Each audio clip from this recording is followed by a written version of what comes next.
नमस्कार, स्वागत है एक विशेष कार्यक्रम। जी हाँ, भोपाल दूरदर्शन का एक विशेष कार्यक्रम बुद्ध पूर्णिमा पर विशेष में आप सभी का बहुत बहुत स्वागत करने के लिए मैं यहाँ उपस्थित हूँ पूर्वा राय। भोपाल दूरदर्शन परिवार आज के शुभ दिन पर आप सभी को ढेर सारी बधाइयाँ प्रेषित करता है। बुद्ध, जिन्होंने दुनिया को दिखाया कि एक अकेला मानव दुनिया बदलने की संकल्पना अगर वो कर ले तो सच में दुनिया वो बदल सकता है। उन्होंने हमें बताया कि कैसे व्यक्ति अहिंसा की राह पर चल सकता है, कैसे व्यक्ति सत्य को लेकर दुनिया को आगे बढ़ा सकता है। बुद्ध ने हमें सिखाया कि आप कल की चिंता न करें, आने वाले कल की चिंता भी ना करें। जी हाँ, उन्होंने बताया कि जो जीवन है वो आज है, अभी है। इसी को अगर व्यक्ति सत्य को लेकर चलेगा तो सच में जीवन का सार वो पा सकता है। बुद्ध क्या थे, बुद्ध की प्रेरणाएं क्या थी, बुद्ध के संदेश क्या थे, यही जानने के लिए आज हम उपस्थित हैं भोपाल कोलार स्थित चूना बट्टी पर, जो कि बुद्ध भूमि महाविहार मोनेस्ट्री। जी हाँ, यहाँ पर आज हमारे साथ जुड़े हुए हैं हमारे एक विशेष अतिथि। तो चलिए इनका भी स्वागत कर लिया जाए और इनसे आपको मैं मिलवाना चाहती हूँ। जी, ये हैं श्री सागर भंते जी, वेन भंते शाक्य पुत्र सागर थेरो जी। तो चलिए इनका स्वागत करते हैं। बहुत बहुत स्वागत है। बहुत बहुत आपको धन्यवाद। तो भंते जी, मैं आपसे जानना चाहती हूँ कि बुद्ध पूर्णिमा पर जो बुद्ध में क्या महत्व है, क्या संदेश देना चाहते थे बुद्ध इस दुनिया को? नमस्कार, आप सब लोगों को, विशेष करके दूरदर्शन टीम को बहुत बहुत साधुवाद और बहुत बहुत धन्यवाद ये विशेष बुद्ध पूर्णिमा का आयोजन करने के लिए। आपको भी बहुत बहुत साधुवाद, सभी टीम को बहुत बहुत साधुवाद।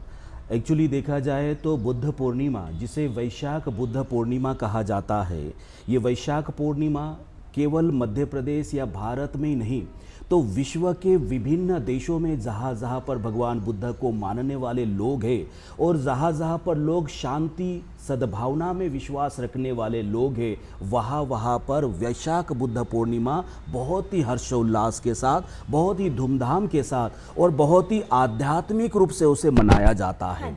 एक्चुअली इसलिए मनाया जाता है क्योंकि बुद्ध जयंती जो है, बुद्ध पूर्णिमा जो है, 3 घटनाओं से परिपूर्ण है।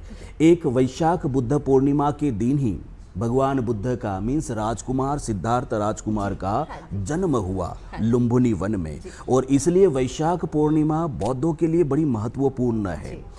उसी दिन उन्होंने बोध गया में बोधि वृक्ष के नीचे उन्होंने ज्ञान प्राप्त किया, अंधकार को दूर करके प्रकाश की ओर चले गए और उनके बोधि से, उनके ज्ञान से अनगिनत लोगों को फायदा हुआ। तो ये वैशाख पूर्णिमा ही है जिस दिन भगवान बुद्ध ने बुद्धत्व को प्राप्त किया था।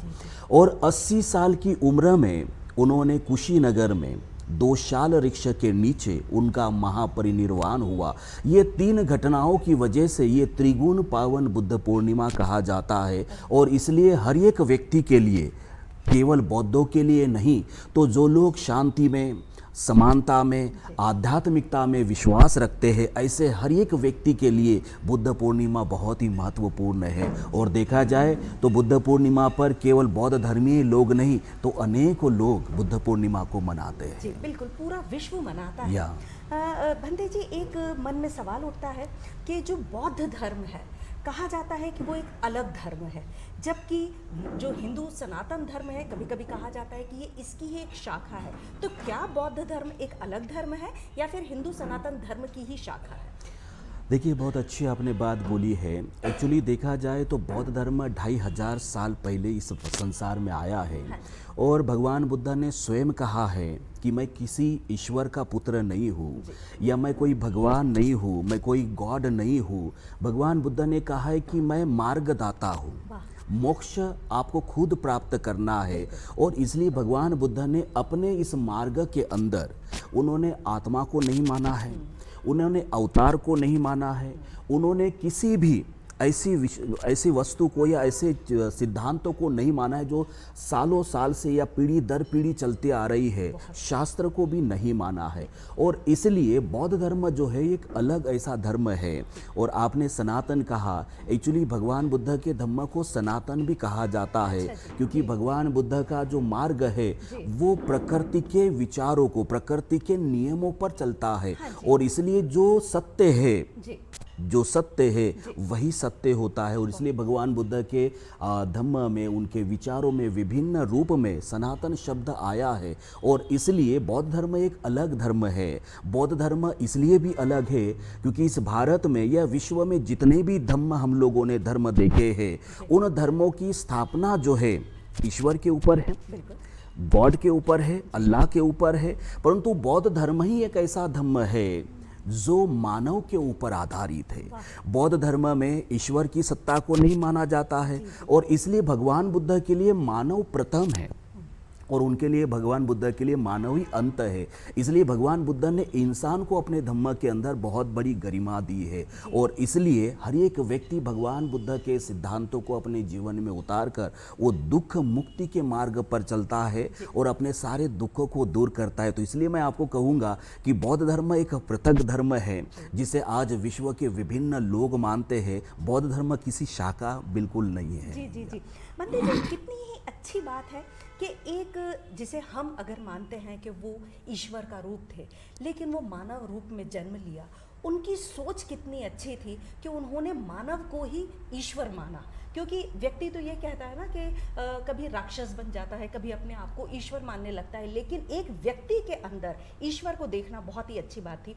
कौन कौन से कार्यक्रम आयोजित किए जाते हैं, क्या क्या किया जाता है शहर में, अगर इसके विषय में आप बताएं। बुद्ध जयंती के दिन विशेष करके अगर देखा जाए तो जितने भी बौद्ध विहार है, विभिन्न ऐसे संगठन है, वो विशेष करके भगवान बुद्ध के बुद्ध जयंती पर, इस वैशाख पूर्णिमा पर, जैसे हमारे यहाँ पर भी और विभिन्न बौद्ध विहारों में बुद्ध वंदना होती है, शोभा यात्रा होती है, ध्यान होता है। उसके साथ साथ विशेष करके भगवान बुद्ध ने खीर प्राशन किया था और कहते हैं बौद्ध धर्म का एक बड़ा प्रतीक माना जाता है। तो उस दिन विभिन्न लोग खीर वितरण करते हैं, विभिन्न लोग बौद्ध विहारों में जाकर दान करते हैं, विभिन्न लोग अष्टशील उपोषित व्रत का पालन करते हैं, विभिन्न लोग उस दिन जो है स्वास्थ्य मीन्स बीमार लोगों के लिए दान करते हैं। बहुत सारे लोग अपने घरों से पंछियाँ, चिड़िया, इन लोगों को सॉल्व करते यानी छोड़ देते हैं, मछलियों को तालाब में डाल देते हैं। ऐसे विभिन्न जो कार्य जो है बुद्ध पूर्णिमा के पावन अवसर पर आयोजित किए जाते हैं। मानवता को आगे बढ़ाने का काम किया जाता है, जो एक मीठा जो संदेश देता है कि मुंह मीठा करना, यानी कि इस दुनिया को ये बताना कि आप भी मीठे रहें और दुनिया को भी मिठास प्रदान करें। जो बुद्ध जी की जो प्रेरणाएं थी वो समाज को क्या संदेश देती हैं, अगर इस विषय में हमारे दर्शकों को बताएं। देखिए, भगवान बुद्ध का धम्म 2500 सालों से लोगों को प्रेरणाएं देती जा रही है और ये धम्म अगर देखा जाए तो ये भारत में पैदा हुआ है, परंतु कारणवश भारत से ही वो विलुप्त हो गया। परंतु इस मार्ग को हमारे पड़ोसी देश एशिया के, यूरोप के विभिन्न लोग जो है बौद्ध धर्म को आज भी मान रहे हैं और भगवान बुद्ध के इस मार्ग से वो लोग अनुशासित हो रहे हैं, अपने आप को शील सदाचार की तरफ लेकर जा रहे हैं, वो अपना जीवन शांतिपूर्वक जी रहे हैं। और बहुत सारे ऐसे लोग हैं, क्योंकि भगवान बुद्ध के मार्ग पर चलते समय आदमी अनुशासित होकर अपने अंदर सद्भावनाओं के गुणों को विकसित करता है, क्योंकि भगवान बुद्ध का धम्म जो है ये आंतरिक परिवर्तन वाला है और इसलिए आंतरिक परिवर्तन अगर होता है तो निश्चित ही वो व्यक्ति अपना भी कल्याण करता है और दूसरों का भी कल्याण करता है। और मुझे ऐसा लगता है कि जिस व्यक्ति ने अपना कल्याण कर दिया वो व्यक्ति अपने परिवार का भी कल्याण कर सकता है। अगर वो परिवार का कल्याण करता है तो वो निश्चित समाज का भी कर सकता है और समाज का कल्याण होगा तो संपूर्ण देश का कल्याण हो सकता है ना। वही चीज़ है कि सोच एक कितनी अच्छी है कि एक व्यक्ति को ये समझाया जाए कि आप खुद सुधरे, हम सुधरेंगे, युग सुधरेगा। क्योंकि व्यक्ति को ये कि हम समाज सुधारने के लिए निकलते हैं, हम देश सुधारने के लिए चलते हैं, लोगों को हम सलाह देते हैं, लेकिन उस सलाह पर अमल करना हमें बुद्ध ने सिखाया। इस वर्ष जो आयोजन किया जा रहा है इसमें क्या क्या विशेषताएं रहेंगी, ये जानना चाहिए। एक्चुअली हम लोगों का ये 3 दिवसीय कार्यक्रम है। 10 तारीख को हम लोग यहाँ पर चांटिंग के साथ इस कार्यक्रम की हम लोग शुरुआत कर रहे हैं। उसके बाद 11 तारीख को हम लोगों का एक सर्वधर्म विश्व शांति वंदना का आयोजन होगा, जिसमें सभी धर्म के लोग, विशेष करके सभी धर्म के धर्मगुरु विशेष रूप से उसमें उपस्थित होते हैं। जो विश्व शांति के लिए समर्पित मध्य प्रदेश की पहली प्रतिमा है, वहाँ पर सभी धर्म के धर्मगुरु विशेष रूप से उपस्थित होकर वहाँ पर हम लोग एक विश्व शांति का एक वंदना हम लोग करते हैं और सभी धर्म के लोग वहाँ पर रहते हैं और सभी मानव जाति के लिए, विश्व कल्याण के लिए, विश्व शांति के लिए सभी लोग हम लोग वंदना करते हैं। उसके साथ साथ हम लोगों का 12 तारीख को सुबह ही 7 बजे से हम लोगों के स्पिरिचुअल कार्यक्रम होंगे। यहाँ पर सामूहिक ध्यान होगा। बहुत सारे लोग अष्टशील उपोषित व्रत उस दिन लेते हैं, ग्रहण करते। एक्चुअली बौद्ध धर्म का जो अष्टशील उपोषित व्रत होता है, जो फास्ट होता है, वो एक्चुअली 24 घंटे के लिए होता है। तो लोग जो है 12 के पहले भोजन ग्रहण करते हैं, उसके बाद दिन भर जो है पानी के अलावा कुछ नहीं लेते और दूसरे दिन जो है उसको छोड़ देते हैं। उसके बाद यहाँ पर मेडिटेशन के कार्यक्रम होंगे, यहाँ पर सांस्कृतिक कार्यक्रम होंगे, यहाँ पर बहुत सारे लेक्चर्स के कार्यक्रम होंगे, यहाँ पर ऐसे विभिन्न कार्यक्रम जो है सुबह से लेकर शाम तक यहाँ पर आयोजित किए गए हैं। कितना अच्छा एक माहौल होगा। जी। समाज का और जो सामाजिक संगठन है उनका क्या योगदान रहता है इस कार्यक्रम के अंदर? देखा जाए तो मध्य प्रदेश का ये जो बौद्ध विहार है, इस बौद्ध विहार में विभिन्न बौद्ध विहार जुड़े हुए हैं, विभिन्न संगठन जुड़े हुए हैं और विभिन्न लोग भी यहाँ पर जुड़े हुए हैं। ये ऐसा एक बौद्ध विहार है कि जहाँ पर मानवता को सर्वप्रथम प्राथमिकता दी जाती है। अदरवाइज जितने भी हम लोग मंदिर देखते हैं, मस्जिद देखते हैं या जितने भी हम लोग देखते हैं, वहाँ पर केवल उस धर्म के ही लोग जुड़े रहते हैं। परंतु इस विहार से विभिन्न जाति धर्म के लोग जुड़े हुए हैं और विशेष करके इस कार्यक्रम में विभिन्न लोग भी सम्मिलित रहेंगे। जो समाज को एक संदेश देने का कार्यक्रम होता है, एक बहुत ही महत्वपूर्ण है ये घटक, क्योंकि कहा जाता है ना कि एक छोटा सी एक चिंगारी अगर लग जाए तो देश को, दुनिया को वो उजाला देने का काम करती है। तो जो जन जागरण के संदेश हैं वो क्या होंगे इस विशेष अवसर? देखा जाए तो बुद्ध पूर्णिमा के पावन अवसर पर भगवान बुद्ध के विचारों को जन जन तक लेकर जाने के लिए उनका जो संदेश है, अत्त दीप भव। अत्त दीप भव का अर्थ ही होता है स्वयं प्रकाशित हो जाए, है ना। अगर कोई व्यक्ति अपने आप को स्वयं प्रकाशित करता है तो ये भगवान बुद्ध का सिद्धांत है। और भगवान बुद्ध के इन सद्गुणों को, भगवान बुद्ध की इस दर्शन को जनमानस तक लेकर जाने के लिए, भगवान बुद्ध के विचारों को जनमानस तक लेकर जाने के लिए विशेष करके ये वैशाख बुद्ध पूर्णिमा का आयोजन होता है, जिसमें भगवान बुद्ध के सील, समाधि, प्रज्ञा और ऐसे विभिन्न सद्गुणों को लोगों तक लेकर जाने का एक विशेष रूप से ये जागरण का भी कार्यक्रम होता है। बहुत ही अच्छा। इसी में से एक प्रश्न मेरे मन में भी आता है, क्योंकि कहा जाता है ना कि देश चलता है युवाओं से, और अगर युवा को हम समझाना चाहें तो वो क्या संदेश होगा कि आज आपके माध्यम से हमारे जो युवा देख रहे हैं, देश के युवा आगे बढ़ें, बौद्ध धर्म को अपनाएं, दुनिया के सामने देश की मिसाल कायम करें? बहुत अच्छी बात आपने बोली है। एक्चुअली देखा जाए तो बौद्ध धर्म हर एक व्यक्ति के लिए, केवल युवाओं के लिए नहीं, तो हर एक व्यक्ति के लिए बौद्ध धर्म बहुत ही महत्वपूर्ण है। वो इसीलिए क्योंकि भगवान बुद्ध के विचार जो है ये विज्ञान के ऊपर आधारित है। और देखा जाए तो आज का जो युवा है, आज के युवाओं को अगर हम लोग देखेंगे तो वो थोड़ा फ्रस्ट्रेशन के तरफ जा रहा है, अशांति के तरफ जा रहा है। अगर देखेंगे उनको, अगर थोड़ा सा गौर से देखेंगे तो काम का बहुत बड़ा उनके ऊपर प्रेशर है, पारिवारिक प्रेशर है और विभिन्न ऐसी जिम्मेदारियों के साथ वो जीता है। परंतु ऐसे में अगर वो भगवान बुद्ध के विचारों को, भगवान बुद्ध के मार्ग को या भगवान बुद्ध की शिक्षाओं को अगर वो अपने जीवन में उतारता है तो निश्चित ही वो व्यक्ति आंतरिक शांति प्राप्त कर सकता है, अपने भीतर वो समृद्धि प्राप्त कर सकता है। और देखा जाए तो वो ध्यान के माध्यम से अपने अंदर के सारे फ्रस्ट्रेशन को भी निकाल कर फेंक सकता है और वो अत्त दीप भव की तरफ जा सकता है। और मुझे लगता है कि बहुत सारे युवा जो है आज विज्ञान में विश्वास रखते हैं, तो भगवान बुद्ध का मार्ग भी एक ऐसा ही है, विज्ञान के ऊपर आधारित है। तो जो व्यक्ति भगवान बुद्ध के मार्ग पर चलेगा तो वो निश्चित ही वो विज्ञान के ऊपर चलेगा। बहुत ही अच्छी बात है, क्योंकि कहा जाता है ना कि आज का व्यक्ति बड़ा ही फ्रस्ट्रेट हो रहा है। उसको एक युवा हो, महिला हो, बच्चे हो, बुजुर्ग हो, कहीं ना कहीं उनको ऐसा लगता है कि एक पीयर प्रेशर हो रहा है, काम का दबाव है। लेकिन अगर आप बौद्ध धर्म अपनाएंगे, उनकी सीखों को अपनाएंगे, उन्हें आत्मसात करेंगे, तो निश्चित तौर पर आपका भी कल्याण होगा। जो महिलाएं हैं, जो बच्चे हैं, वो हर कार्यक्रम में थोड़ा सा ऐसा लगता है कि बहुत ही एक अलग भूमिका निभाते हैं। तो इस बार क्या विशेष होगा, उनकी क्या भूमिका होगी? एक्चुअली हर बार हमारे कार्यक्रमों में महिलाओं की सबसे ज़्यादा भागीदारी होती है ना, क्योंकि महिलाएं हैं तो सब कुछ है। एक्चुअली देखा जाए तो महिलाओं की भागीदारी सबसे ज़्यादा होती है। वैशाख बुद्ध पूर्णिमा पर भी इस कार्यक्रम में बुद्ध जयंती पर महिलाओं की बहुत बड़ी भागीदारी रहेगी। ज़्यादा से ज़्यादा मैं देखता हूँ कि अष्टशील का अगर कोई पालन करते हैं तो वो महिलाएं करती है, आपको बता रहा हूँ मैं। जो फास्ट होता है वो करते हैं।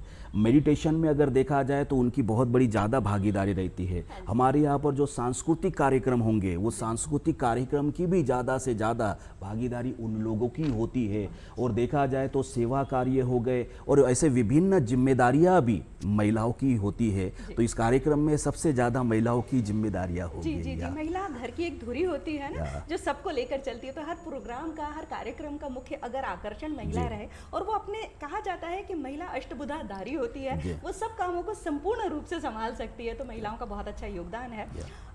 जो आपका ये विहार है, बहुत सारे कार्यक्रम करवाते हैं, क्या संदेश देते हैं समाज को? एक्चुअली बुद्ध भूमि महाविहार मोनेस्ट्री ये बौद्धों के लिए नहीं तो सारे मानव जाति के लिए एक ऐसा एक उदाहरण हम लोग बना रहे हैं, जहाँ से भगवान बुद्ध के शिक्षाओं के साथ साथ मानवता को जोड़ने के लिए विशेष रूप से बुद्ध भूमि महाविहार कार्य करता है। हम लोगों ने यहाँ पर गरीब बच्चों के लिए यहाँ पर जनता क्लासेस हम लोगों ने खोली है। जो बच्चे यहाँ पर पढ़ते हैं, जिनको पहले पढ़े तक नहीं आते थे, ऐसे बच्चों को आज हमारे टीचर्स लोगों ने उनको ट्रेन करके आज बहुत बेहतरीन उनकी शिक्षा स्ट्रांग हुई है। उसके साथ साथ हम लोग यहाँ पर प्रति शनिवार को हम लोग यहाँ पर स्वास्थ्य शिविर हम लोग रखवाते हैं।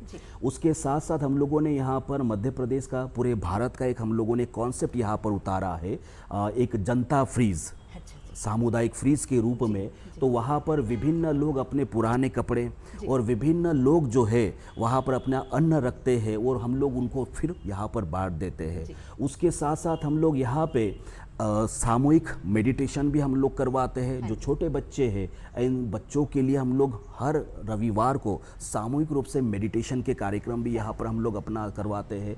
और साथ ही साथ यहाँ पर विभिन्न ट्रेनिंग के प्रोग्राम होते हैं, यहाँ पर इंटरनेशनल लेवल के प्रोग्राम्स होते हैं। ऐसे विभिन्न कार्य जो है बुद्ध भूमि महाविहार यहाँ पर कर रही है। और आने वाले दिनों में यहाँ पर एक बहुत बड़ा एक मेडिटेशन सेंटर बनेगा, जो हर एक व्यक्ति के लिए ध्यान का और अपने अंदर शांति और समृद्धि प्राप्त करने का एक बहुत बड़ा यहाँ पर हम लोग एक सेंटर भी ओपन करने जा रहे हैं। आपकी बात से ही मैं निकल के आती हूँ, क्योंकि जब मैं यहाँ पर आ रही थी, और वैसे भी मैं कोलारवासी ही हूँ, जब मैं देखती हूँ कि जो आपका फ्रीज बना हुआ है वो बड़ा ही एक आकर्षण का केंद्र होता है। एक व्यक्ति को इतना ही अच्छा लगता है कि देखिए कितनी अच्छी पहल है कि आप एक ऐसी जगह बनाएं जहाँ पर आके व्यक्ति को कहीं संकोच ना हो, वो अपने मन मर्जी से अपना सामान रख सकता है, और दूसरा जो ज़रूरतमंद है उसको वो चीज़, जो वस्तु है वो प्राप्त हो सकती है। बहुत ही, उसके लिए मैं आभार भी देना चाहूँगी, और आपकी सद्भावना के लिए आपको बहुत बहुत साधुवाद भी है। कहा जाता है कि जो बुद्ध हैं, वो जिनको मानना है वो कहते हैं कि वो विष्णु के अवतार थे, लेकिन बुद्ध ने कहा कि नहीं, मैं मानव हूँ। तो किस तरफ जाए व्यक्ति, क्या सोचे? देखिए, मैंने आपको पहले भी कहा है कि भगवान बुद्ध अवतार को बिल्कुल भी नहीं मानते हैं। भगवान बुद्ध ने ईश्वर की सत्ता को भी नहीं मानते हैं, परंतु भारत का एक मानस ऐसा है कि भगवान बुद्ध को अवतार मानते हैं। ये उनका बड़प्पन है, ये उनकी श्रद्धा है, ये उनका विश्वास है। परंतु बौद्ध दर्शन में इन चीज़ों का किसी भी प्रकार का कोई महत्व नहीं है, आपको बता रहा हूँ। क्योंकि भगवान बुद्ध जो है राजा शुद्धोधन, रानी महामाया है ना, उनके द्वारा वो पैदा हुए हैं। साथ ही अगर देखा जाए तो भगवान बुद्ध का जो मार्ग है, भगवान बुद्ध ने अपने आप को, वो क्योंकि वो सम्यक संबुद्ध बन गए थे, और सम्यक संबुद्ध बनने की वजह से अगर कोई व्यक्ति, क्योंकि भगवान बुद्ध ने कहा है कि व्यक्तियों की एक अवस्थाएं होती है जिसमें श्रोतापन्न, सकृदागामी, अनागामी, अरहंत और फिर बुद्ध बन जाते हैं। तो जो व्यक्ति इन अवस्थाओं को प्राप्त करता है वो संसार से टोटली मुक्त हो जाता है। इस भव चक्र के, जन्म और मृत्यु के चक्र को वो लोग तोड़ देते हैं। और इसलिए भगवान बुद्ध को अगर अवतार अगर हम लोग मानेंगे तो मुझे लगता है कि उनकी गरिमा को भी ठेस पहुंच सकती है। ठीक है, अगर कोई व्यक्ति अगर विश्वास करता है, श्रद्धा करता है, उनको मानने के लिए अगर वो ये करता है तो अच्छी बात है, परंतु भगवान बुद्ध विष्णु का अवतार नहीं है। और लोग अगर उनको मानते हैं तो ये उनकी श्रद्धा है, ये उनका विश्वास है, अपनी अपनी श्रद्धा है। जो जैसे माने, भगवान तो भगवान है। और सच बात है कि जो व्यक्ति एक दुनिया को अलग राह दिखाए तो वो भगवान के स्वरूप ही हो जाता है। आज का जो परिवेश चल रहा है, चारों तरफ मारामारी, कोई अपनी ज़मीन को लेकर, तो भगवान बुद्ध ने तो कहा था कि आप अहिंसा अपनाएं, आप सत्य अपनाएं, जबकि दुनिया जा रही असत्य की ओर। आप दुनिया को क्या संदेश देना चाहते हैं कि आज का जो परिवेश चल रहा है, बड़ा ही कभी कभी मन को दुखता है कि एक व्यक्ति दूसरे व्यक्ति को मारना चाह रहा है, तो आप दुनिया को क्या बताना चाहते हैं? देखिए, आज की अगर स्थिति अगर हम लोग देखेंगे तो आज की स्थिति वाकई बड़ी विकट और बहुत ही अशांत करने वाली स्थिति है।